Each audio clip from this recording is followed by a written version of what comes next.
Bima Rao, Bima Rao. Jwng Swlwngwn Bima Rao. Hindi हिसाबै जोबोद गोख्रै खारगासिनो दं आरो एजिपि आरो UPPL बेजों लोगोसे मण्डल बा ब्लक कमिटि बिसायख'थियाव NDA नि बिजाथि महरै NDA हिसाबै जोङो 70% नि बांसिन जों NDA हिसाबै भटार्स NDA हिसाबै जों दङ आरो NDA हिसाबै जोंनि NDA हिसाबै बा प्रमद बर' मानगोनां बिथां जोंनि NDA नि दैदेनगिरिफ्रा नाजाबाय थादों फरायनोबो लुबैदों फरायनायखौबो नुदों बे मान मर्यादा एसेब्लाबो गन्थं हाजानायनिफ्राय बिथांमोना रैखा बोरै मोननो हागोन गभर्नमेन्ट स्कुलखौ चुज खालामालाबासिनो प्राइभेटआव मानो थाङो बिथांमोना थोंजोङै UPPL आनो देरहाथारगोन आं UPPL आंनो गेलेगोन आंनो देरहागोन दिनै ट्रेक्टरानो देरहागोन हेल' SP ब्लगनि नायगिरि नोंथांमोन रायजो राजा नोंथांमोन बयखौबो आंनि गोसो गोरबोनिफ्राय बरायनाय थाग्रोबाय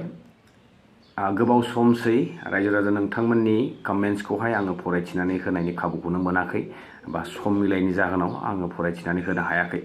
स' थाबैनो नोंथांमोननि कमेन्ट्सफोरखौ रिडिंखौ आं लाबोनानै होगोन जोबोद मोजां इन्टारेस्टिं कमेन्ट्स हरदों आरो थिग बिदिनो भिडिअसफोराबो नैबे साननैसोआ एसे इरेगुलार जादों एन्ड सरि नैबेनि थाखाय निमाहा बिनाय थाग्रोबाय दिनै माखासे आपडेट्स दङ जेरैहाय नोंथांमोना निश्चय बर्थमान दालागै नुबाय जानांगौ BikramDaimary आदाया जि 10टा कलेज प्रभिन्सियेलाइज जानाय बा जायैनि फारसे बिथाङा माबा मोनसे फोरमान लाबोदों नङा होमबा बिथाङा जेब्लायबो उइदाउट प्रुफ ओरैनो बाथ्राखौ बुंखाया स' मोनसे RTI फाइल बिथांनाव गोग्लैदों आरो बिथाङा नैबेनिनो माखासे बिजिरनायखौहाय नोंथांमोननि सेरावहाय फोरमायनानै होदों स' बेनि बागैबो सावरायगोन एसे बेनिफ्राय आंनि बिमा राव आरो आंनि सोलोंथाइ नैबे जिथु मिशन बा नैबेनि बागै सावराय मेल दिनै खोन्दो खोन्दो आरो जिल्ला नैबेखौहाय जोंनि BTR हालामावहाय माहारियारि आफादा फोसावदों माने सावराय मेल खुंगासिनो दङ गामि हाबनानैहाय नैबेनि बागैबो सावरायगोन लोगोसेनो जोबथारनायावहाय जोंहा UPPL दोलोनि जयन्त बसुमतारी बा BJP AJP आरो लोगोसेनो GSP नैबे मोनथाम दोलो एलायन्स जिथु NDA गभर्नमेन्ट क'क्राझारावहाय बिजाथि फसंदों बेनि भितोरिया खोथायाव मा जाहोन दङ बेनि बागै गासिबखौबो नैबे भिडिअनि गेजेरावहाय सावरायनो थांगासिनो दं स' नोंथांमोना भिडिअ जोबजासिम था आरो फारि जोङो सावरायलांनो थांगासिनो दङ एन्ड स' बिदिब्ला स्टार्ट खालामसै जोंहा फार्स्टनिफ्राय BikramDaimary आदा बिथांनि जिथु नटिफिकेसन मोनसे दिहुनदों स्टेट अफ आसामनिफ्राय मोनसे नटिफिकेसन फैनाय जिहेतु 10टा स्कुल प्रभिन्सियेलाइज जानो गोनांमोन नोंथांमोना थारैनो मोनथिगोन जे थांनाय बावैसो सम सिगां गोबां दैदेनगिरिफोरा स्कुल प्रभिन्सियेलाइज जानाय साख्रि रेगुलाराइज खालामनायनि बागै बिथांमोना बायदिसिना मेल मिटिङावहाय बेखौ फोसावदोंमोन नाथाय बेयो दिनै फोरमान जाबाय मा बे गासिबो नंखाय माने बे खुनु माने बिनि बिलानो पास जायाखै बिनि दा 10टा स्कुल प्रभिन्सियेलाइज जायैया बे बिलानो पास जायाखै दे माने ओरैनो फोसावदिंनानै होनाय मोनसे रिउमार्स टाइपनि माने ओरैनो मोनसे श'केस खालामनाय बा माबा मोनसे बेनिफिट लानो नाजानाय बायदि नुनो मोनदों जिहेतु अपोजिशना गोबां जेरा हमबाय थायो फारसेथिंनिफ्राय माने बिथांमोना हमख्रुबजोब्बाय RTI खालामो सोरबा इनफरमेसन माने बयबो माने दिनैनि समावहाय मावदोंना मावाखै जादोंना जायाखै बेखौहाय थन्न हिसाब लाबाय थानायलाय दिनै बिथांमोना गोनो गोथो जानानै दिनै मा फोसावगोन मा फोसावा मा दिन्थिगोन मा दिन्थिया बोरै फोरमायबा दिनै जोङो एसेब्लाबो माने सरखार जिथु दंथ' बिथांमोना सरखार खुंदों बेनि मान मर्यादा एसेब्लाबो गन्थं हाजानायनिफ्राय बिथांमोना रैखा बोरै मोननो हागोन होननानै बिथांमोना दिनै गोनो गोथोनि गेजेरजों गोबां बायदिसिना बिदिनो माबा माबि फोसावनानै होलाबायबाय थानायखौ नुनो मोनदों आरो माब्लाबा समावहाय जाब्र'नोबो गोनां जादों दा जियानो हक दिनै मा बुंनाय बा माबायदि नटिफिकेसन फोसावदों बेखौ नोंथांमोना निउस मिडियाफोरावहाय निउस पर्टेलफोरावहाय थांनानै नायहैनो हागोन स' नैबे नायोबा नोंथांमोना BikramDaimary आदाया मा बुंनाय बा बिथांनि फेसबुक पेजाव डाइरेक्टलि थांनानै नायहैयोब्ला नोंथांमोना नुनो हागोन सेकेन्ड आपडेटआ मामोन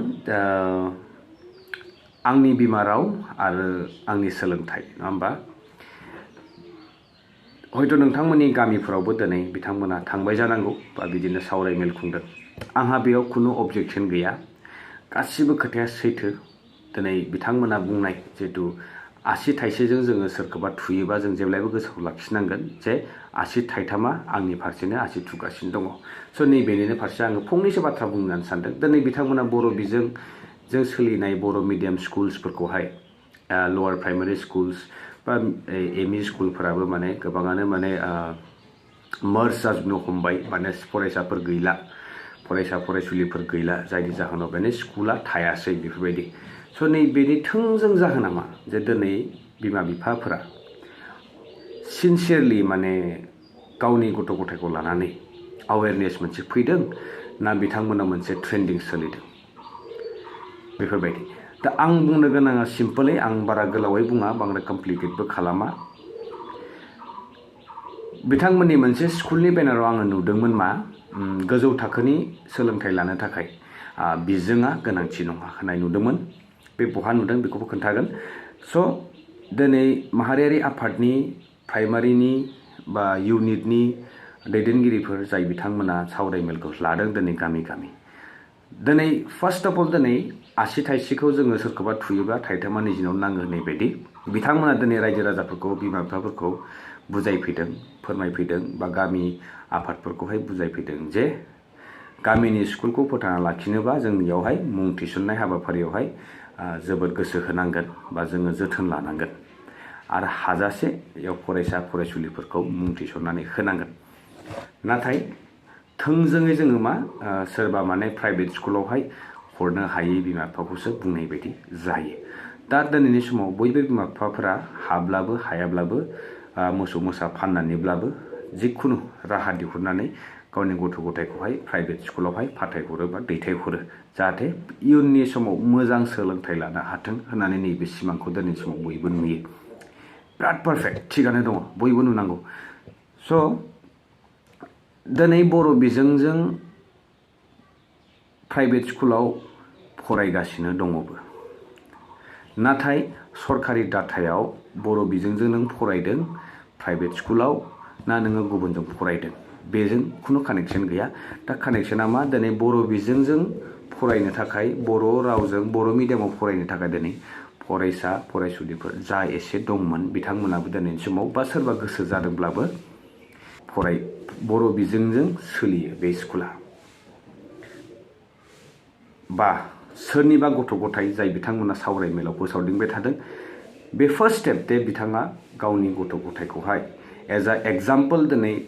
प्राइभेट स्कुलनिफ्राय लाबोनानै गभर्नमेन्ट एलपि लवार प्राइमारि स्कुलावहाय मुं थिसननो हागोन ना हाया, नैबेबो मोनसे बिराद गिदिर सोंथि। अब्लाना नैबे आंनि बिमा राव, आंनि सोलोंथाइया 100% साक्सेस जागोन होननानै आं सानदों। दिनै बयबो जानजि खाफ्रानानै जुदि बिथांमोना जाय बे सावरायमेलखौ फोसावदों बा बेखौ मिशन भिजन हिसाबै लादों, फैबाय थानाय समाव जाहाथे जोंनि बर' राव बर' बिजोङा थांनानै थायो। नैबेनो, आङो गोबां बेले बेजे खालामनो नाजायाखै रायजो राजा नोंथांमोनखौ। आंनि बुंनाया बे सिम्पोलानो। दिनै आं खावलायदों बेखौनो जे जा एसे जिथु बर' बिजोंजों जोंनि बर' मिडियाम स्कुलफोर लवार प्राइमारिफोरा साफा सानै जुदि मुं थिसनगौमोनब्लाबो, बर' रावजोंनो फरायथारगौमोनब्लाबो दिनै UN एकाडेमि जिथु खुलिबाय, बेबो बर' मिडियाम, बा UN एकाडेमियाव बर' मिडियाम, नैबे एलपि स्कुल गामिनि बेबो बर' मिडियाम। नाथाय आं बबे मोनसेयाव थांनाया गाहाम? डेफिनेटलि बिथाङा दिनैनि समाव जिथु बुंखादोंमोन दहाय जे दिनै बयबो गाव गावनि फिसाखौ मोजां जानायखौ लुगैयो। मोसौ मोसा फाननानै हाब्लाबो हायाब्लाबो जेरैखि जाया माबा मोनसे राहा दिहुननानैब्लाबो बिथाङा प्राइभेट स्कुलावनो हरगोन बा बेबायदि। स' नैबे सिस्टेम, दिनै जोङो माबा मोनसे मावनांगौ होननानै रायजो राजाफोरखौ थिननायनि सिगां नैबेनि एग्जाम्पलखौ जों दिनै दैदेनगिरि हिसाबै नोंथांमोना दिनै बे एग्जाम्पलखौ दिनै फोरमायथिनानै होनो हानांगोन, एग्जाम्पलखौ श'केस खालामनो हानांगोन रायजो राजाफोरनि सिगाङाव। अब्लानासो जोङो नैबेखौहाय साक्सेसफुल महरै प्रेक्टिकेलि जोङो बेखौ प्रुफ खालामनो हागोन बा बेखौ इमप्लिमेन्ट खालामनो हागोन बा बेखौ जोङो सोरखौबा नै मावहरबाय जोङो बिदि। नैबे कन्टेन्टखौ लाबोनायनि जाहोनानो जाहैबाय जिहेथु आं बै सावरायमेलावहाय जोबोद गोसो होनानै खोनासंदों। आंजों लोगोसे गोबां जोंनि रायजो राजाफोराबो खोनासंदों, खायसेया बुजिदों आरो सोरबाया बुजियाखैबो जानो हागौ। नाथाय खोथाया बेनो सिदा, दिनैनि समाव प्राइभेट स्कुलाव होनाय होयि बे बयबो गाव गावनि मोनसे गाव गावनि मोनसे चॉइस नङा होमबा गाव गावनि गथ' गथायखौहाय सोलोंथाइ होनाय गोजौ थाखोसिम सोलोंथाइ होनाय बयहाबो सेस्ता थायो बयबो नाजायो नाथाय दिनैनि समाव मिडियाम अफ इन्सट्राक्शना मोनसे मेजर इशू जानानै फैदों आरो जोंनि हारिनि फारसे जों बुङोब्ला जों मोनसे स्ट्रागलिं स्टेजाव दङ जेहेतु जोङो स्ट्रागल खालामगासिनो दङ सब बिथिंनिफ्राय जोङो दिनै जोंनि हारिखौ जोंनि जाथिखौ जोंनि कालचार ट्रेडिशन जोंनि हारिमुफोरखौ जों फोथांना लाखिनो थाखाय जुजिनाय समाव नैबेबो जोबोद गोनांथि जानानैबो फैदों आं बेखौनो बुंनो सानो आरो जोबथारनायावहाय जिहेतु जयन्त बसुमतारी UPPL दोलोनिफ्रायहाय ट्रेक्टर सिम्बलखौ लानानै क'क्राझार लकसभा बियाबनि बिजाथि महरै फोसावजाबाय नाथाय बुंनो गोनां बाथ्राया नैबेनो जे बिथाङा दिनै बेसेबां पार्सेन्ट UPPL जानानै गेलेगोन आरो बेसेबां पार्सेन्ट NDA जानानै गेलेगोन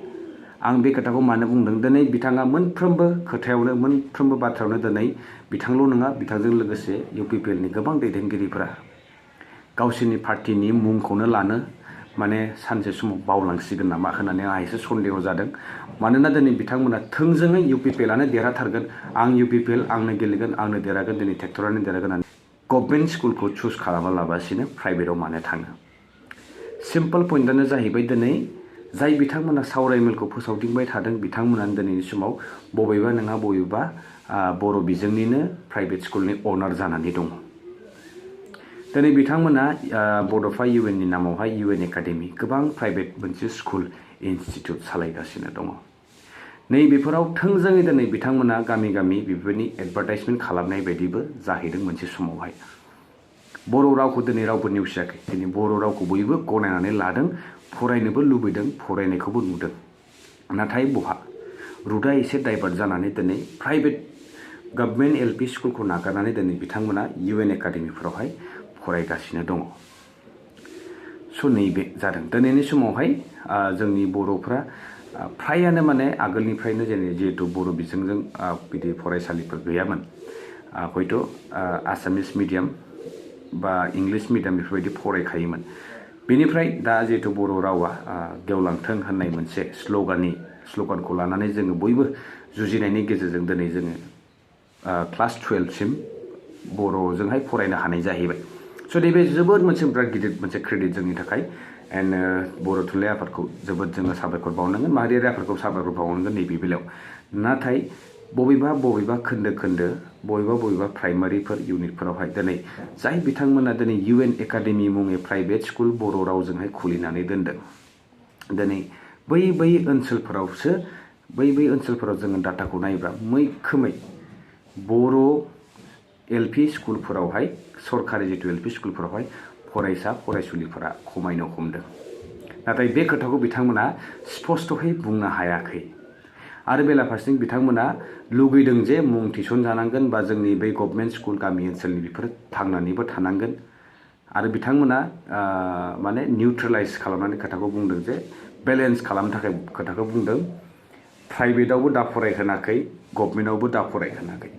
बा प्राइभेटआव फरायबाल' मोजां जागोन बेबो नङा बा गभर्नमेन्टआव फरायबाल' सोरबा गाज्रि जागोन बेबो नङा बिदि होननानै बिथांमोना बुजायदों गासिबो खोथाया थिगानो दङ नाथाय फार्स्ट स्टेपआनो जों मा लानांगोन जाय जोङो जितु जोङो सोरखौबा बुजायनो थांग्रोदोंबा जों दिनै निजेनो बुजिग्रोनानै थानाया गाहाम बा जों कमप्रमाइज जाग्रोनांगोन जों मा खालामदों एक्चुअलि दिनै बिथांमोना बुजिग्रोनांगौमोन जे दिनै जाय बिथाङा दिनै फोसावनो फैदों बिथाङानो दिनै बबेबा स्कुलनि फोरोंगिरि बिथांमोना थोंजोङै UPPLआनो देरहाथारगोन आं UPPL आंनो गेलेगोन आंनो देरहागोन दिनै ट्रेक्टरानो देरहागोन होननानै बुंनायनि साहस गैया बा रोखा 100% बिथांमोना सियर जानो हायाखै